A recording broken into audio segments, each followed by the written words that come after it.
राधा सदा कृष्णमयी है और कृष्ण सदा राधामय है। दोनों एक हैं, दोनों रास स्वरूप एक ही है।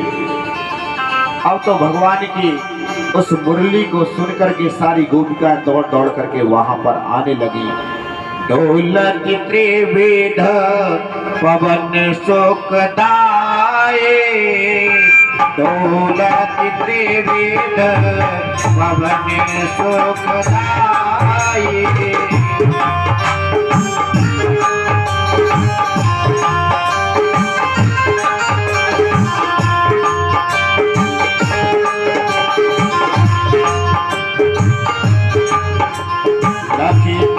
प्रमोदित है यदुराई,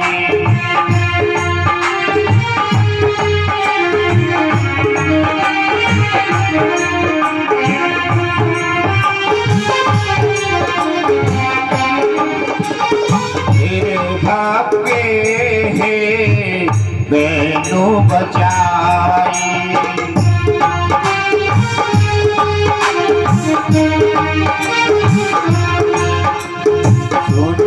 गोपी आतोरे उठी भाई,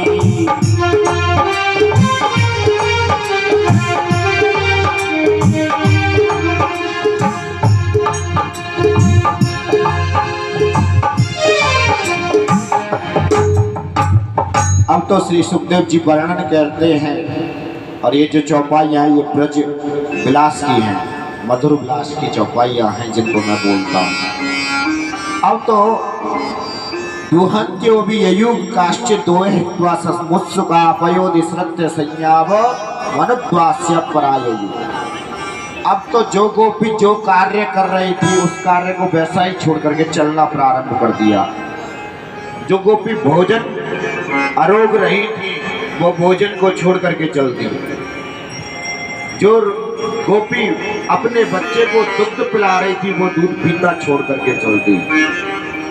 जो गोपी गाय को दूह रही थी, दूध निकाल रही थी, वो गोपी गाय को दूहते हुए छोड़ करके चल दी। जो गोपी अपने पति की सेवा शुश्रूषा कर रही थी वो छोड़ करके चल दी। कहाँ तक कहें, जो गोपी हलवा जिसे लपसी बोलते वो बना रही थी वो भी छोड़ के चल दी। जो सास ससुर की सेवा कर रही वह भी उस धुन को सुन करके चल दी।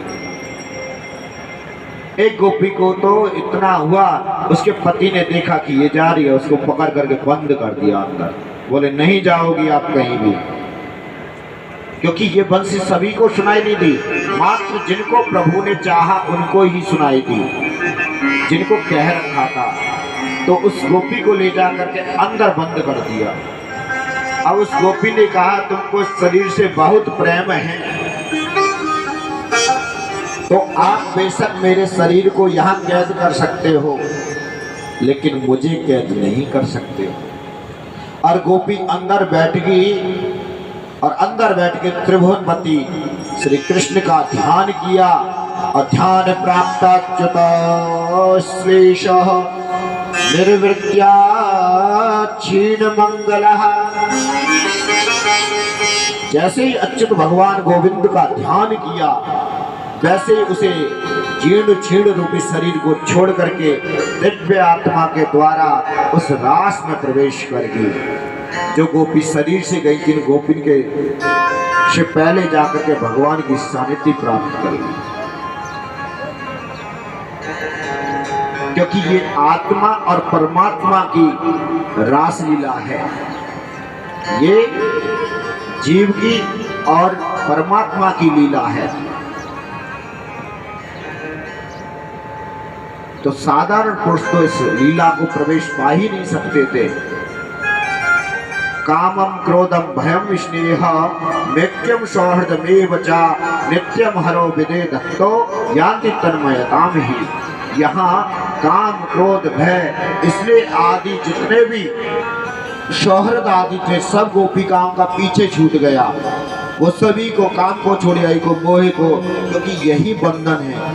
प्राणी का काम क्रोध लोभ मोह अपने घर के सुहृद परिवार ये सभी बंधन का ही कारण है। इन सभी को छोड़ करके और नित्यम हरे विदधतौ भगवान की नित्य सानिध्य को प्राप्त करके अपने को प्रसन्न जाना। बाजी भागी बाजी घर छोड़ी भाजी बाजी बाजी मार्ग भुलाई बाजी व्याकुल आंगन में भाजी घर छोड़ भाजी बाजी डर छोड़ बाजी बाजी बर छोड़ बाजी भाजी व्याधि लागी तन में बाजी कहे कहाँ बाजी यमुना के तीर बाजी बाजी कहे बांसुरी बजी है वृंदावन में। श्याम सुंदर को आकर के उन गोपिकाओं ने भाग करके चारों ओर से घेर लिया। अब कन्हैया ने जब देखा कि गोपिकाओं ने मुझे घेर लिया तो भगवान ने सभी का स्वागत किया। स्वागतम वो महाभाग प्रियम किम करवाणि वा ब्रजस्यानमयं कश्चित् ब्रूतागमन कारिणम्।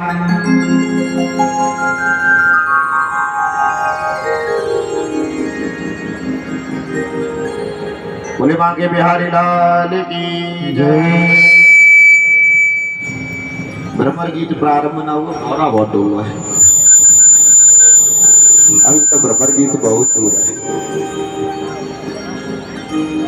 स्वागतम वो महाभागा, हे महाभाग स्वागत है आपका। ब्रजम करवाणी वा, आप किस कारण से यहाँ पर आई हो। ब्रजस्यानमयं कश्चित्, आपके ब्रज में सब कुशल मंगल तो है ना। ब्रूतागमन कारणम, आपका यहाँ आने का कारण क्या है। अब तो गोपिकाओं ने सुना कि कारण क्या है। गोपिका सुन देखने लगी, भगवान आपने ही बुलाया प्रभु, आप ही पूछते हो कि कारण क्या है। भगवान कहने लगे, रजन्य श्याम घोर ऐशा घोर रूपा घोर निषेविता प्रतियात ब्रजम ने हम स्त्री विषमध्यना।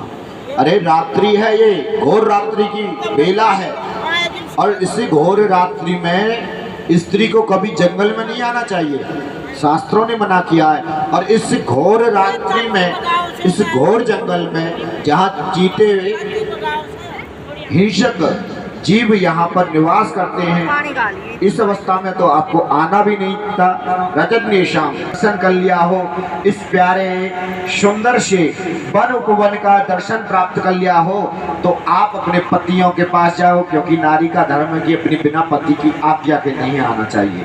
और तो और आपके माता पिता भी आपका बाट जो रहे होंगे, देख रहे होंगे आपको। मातरम पितरा पुत्रा भ्रातरा पतियन्तश्च विचिन्वते हृपश्यन्तो मा कृण्वं बन्धु शाद्वसम्। हे गोपिकाओं, आपको अपने माता पिता को, अपने सुहृदों को, अपने पति पुत्र आदि को छोड़ करके रात्रि में यहाँ नहीं आना चाहिए था। आप जाओ, जाकर के अपने सास ससुर की सेवा करो, और जिनके पति हैं वो अपनी पतियों की सेवा करें, और जिनके बच्चे हैं वो अपने बच्चों की सेवा करें।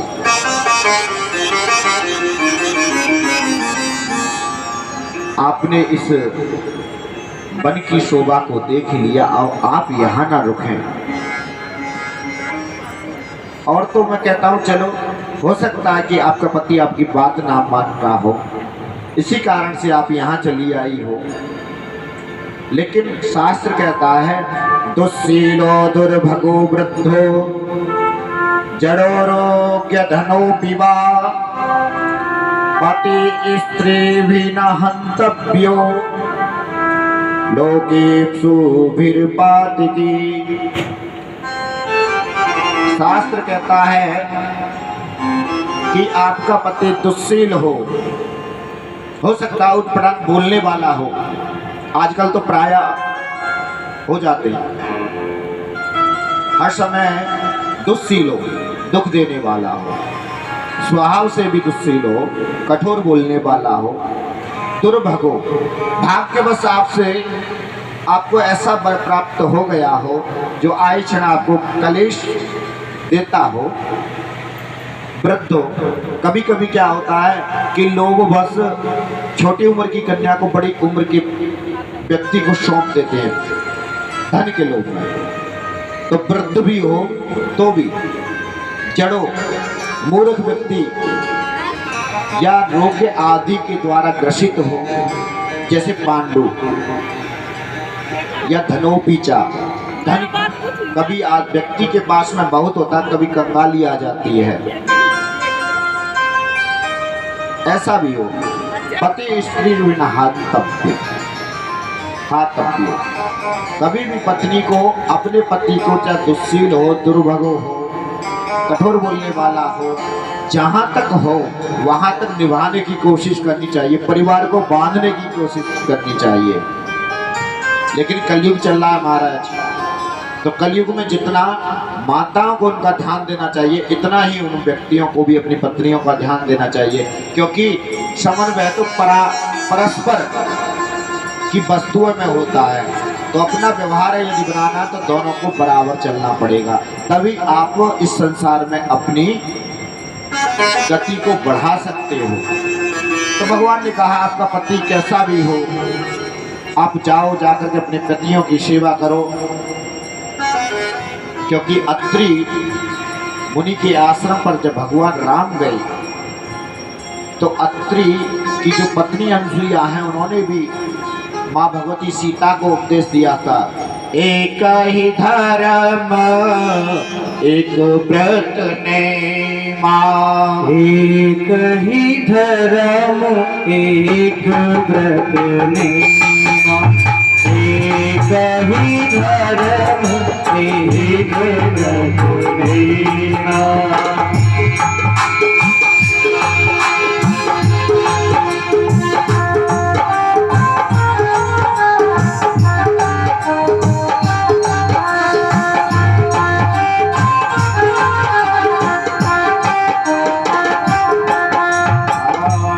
वचन मन पति पद प्रेमा, वचन पति पद प्रेमा, सदा शंकर पद पूजा, श्री राम जय राम जय राम, हरि धर्म पति देव पूजा, श्री राम जय राम जय